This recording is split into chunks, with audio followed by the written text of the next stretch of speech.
Okay, just to say that over the last week, I have been kind of focusing on two separate aspects of the case in general. One being trying to locate where the sighting of the possible tan coloured saloon car could be. As in, where could it be in the locality if it's a local person's car, and viewed many a property looking for this car, and there's several possibilities. But I won't go into anyone's backyard, but just to show,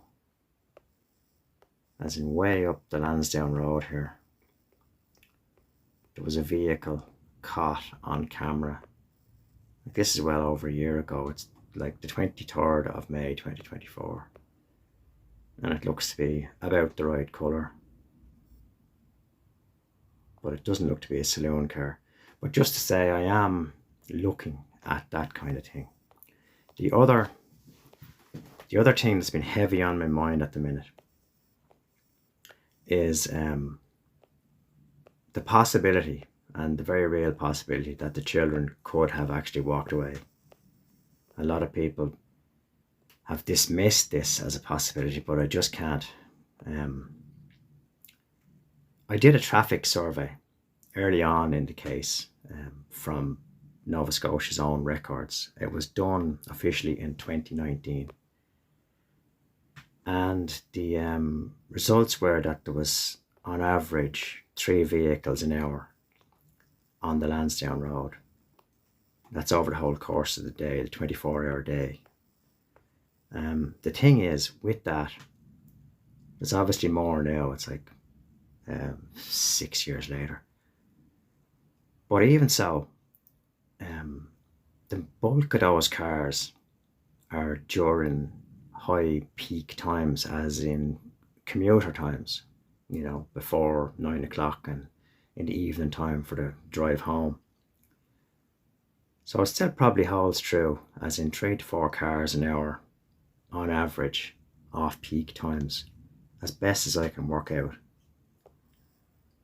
So I was trying to work out, would it be possible still for the children to walk from here, from their home, down the Lansdowne Road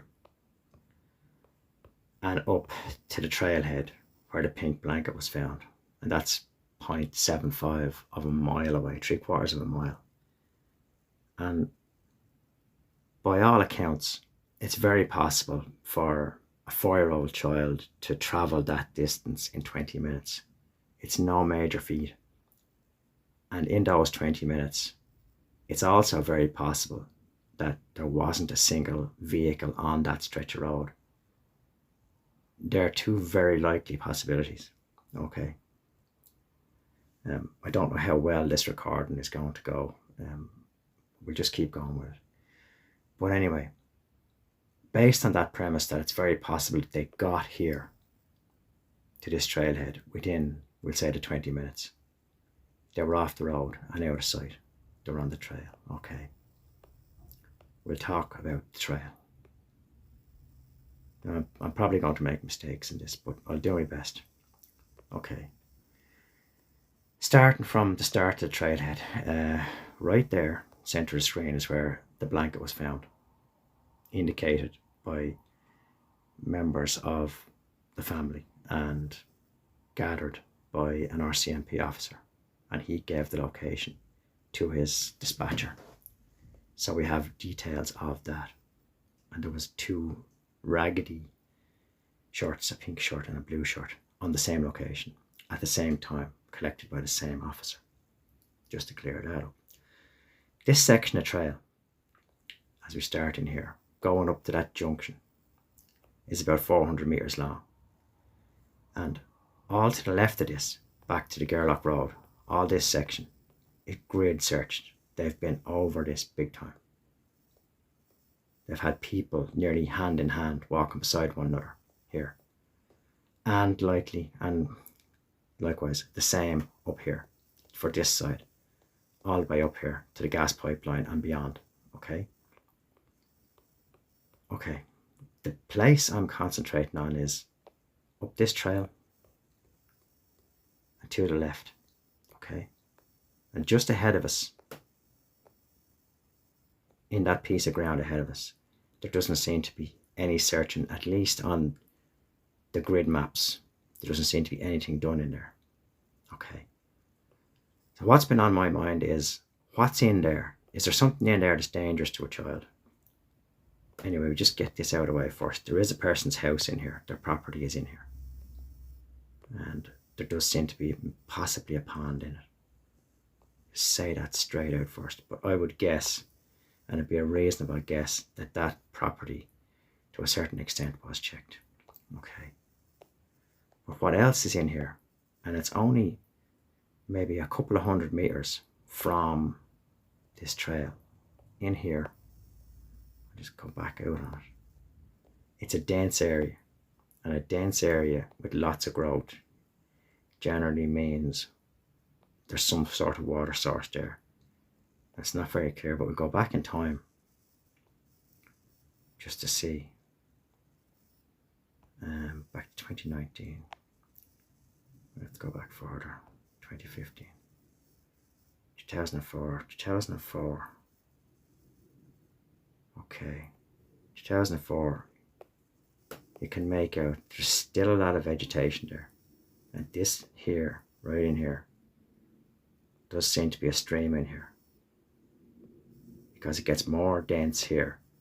This was a particularly dry time back in 2004, I should say. From here, coming across the road, underneath the road, we have definite streams.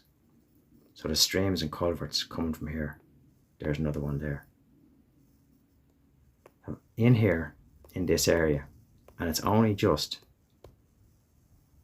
a couple of 100 meters from this trail here that hasn't been well walked, hasn't been well searched.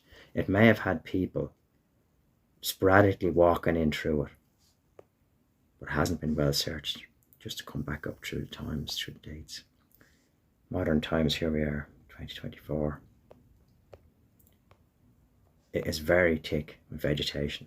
It would be very hard to search. It's a thought that maybe, just maybe, the children could be in there. And just a little story. When I was very young,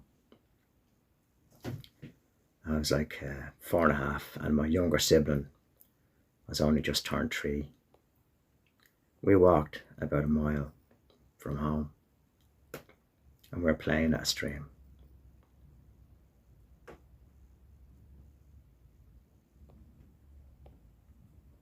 And they had an accident, but all was well. And our mother came to save us. But anyway, we'll leave it at that. Anyway, take care, and good luck.